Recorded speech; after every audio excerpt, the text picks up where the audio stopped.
स्वागत है आपका हेडलाइन 360 टुडे में। आज की ताज़ा खबरें। हल्द्वानी में आवास विकास कॉलोनी के निवासियों का प्रदर्शन। उत्तराखंड के हल्द्वानी स्थित आवास विकास कॉलोनी में प्रशासन द्वारा कई मकानों पर लाल निशान लगाए जाने से स्थानीय निवासियों में भारी आक्रोश है। शुक्रवार को प्रभावित लोग ठंडी सड़क स्थित पार्क में इकट्ठा हुए और जिला प्रशासन के खिलाफ नारेबाजी की।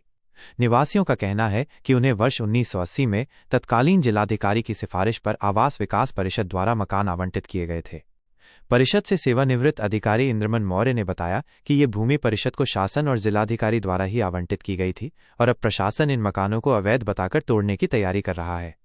उन्होंने आरोप लगाया कि जिस नक्शे के आधार पर सर्वे किया जा रहा है वह भ्रामक है और प्रशासन तानाशाही रवैया अपना रहा है।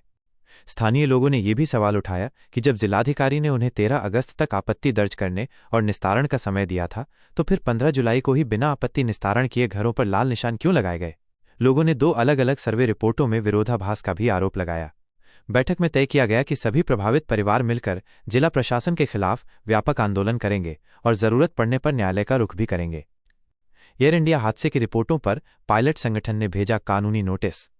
फेडरेशन ऑफ इंडियन पायलट्स ने एयर इंडिया हादसे पर अटकलों से भरी रिपोर्टों को लेकर the wall street journal, WSJ और रॉयटर्स को कानूनी नोटिस भेजा है।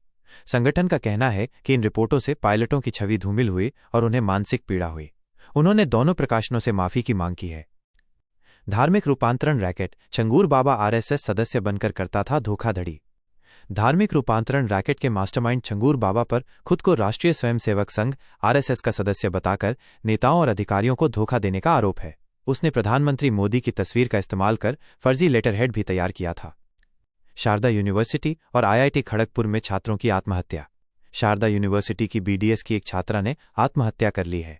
उसके पास से मिले सुसाइड नोट में उसने शिक्षकों पर उत्पीड़न का आरोप लगाया है।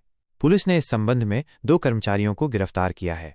IIT खड़गपुर में बीटेक के 4थे वर्ष के छात्र रितल मंडल ने हॉस्टल के कमरे में फांसी लगाकर आत्महत्या कर ली।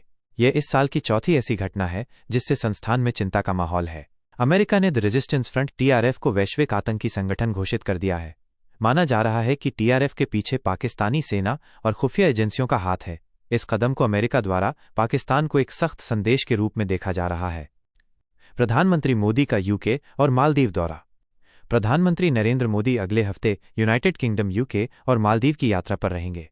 UK के साथ एक मुक्त व्यापार समझौता फ्री ट्रेड एग्रीमेंट पर हस्ताक्षर किए जाएंगे। वहीं मोदी मालदीव के 60वें स्वतंत्रता दिवस समारोह में मुख्य अतिथि होंगे। भारत से आईफोन निर्यात में रिकॉर्ड वृद्धि। एप्पल ने अप्रैल-जून तिमाही में भारत से $5 बिलियन मूल्य के आईफोन का निर्यात किया है।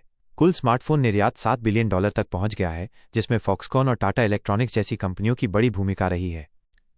पुणे में बैंक मैनेजर ने वर्क प्रेशर के चलते की आत्महत्या। महाराष्ट्र के बारामती में एक बैंक मैनेजर ने अपने कार्यालय में ही फांसी लगाकर आत्महत्या कर ली। उनके सुसाइड नोट में कार्य दबाव और तनाव का उल्लेख किया गया है। वे नोटिस पीरियड पे थे।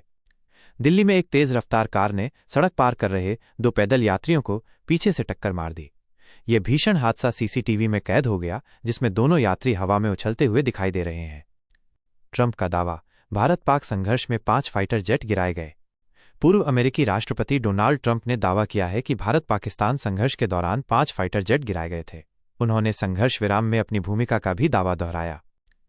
तेलुगु अभिनेता फिश वेंकट का निधन। तेलुगु फिल्म अभिनेता फिश वेंकट का 53 वर्ष की आयु में निधन हो गया। वे लंबे समय से किडनी फेलियर से पीड़ित थे। वे अपनी अनूठी शैली और उच्चारण के लिए जाने जाते थे।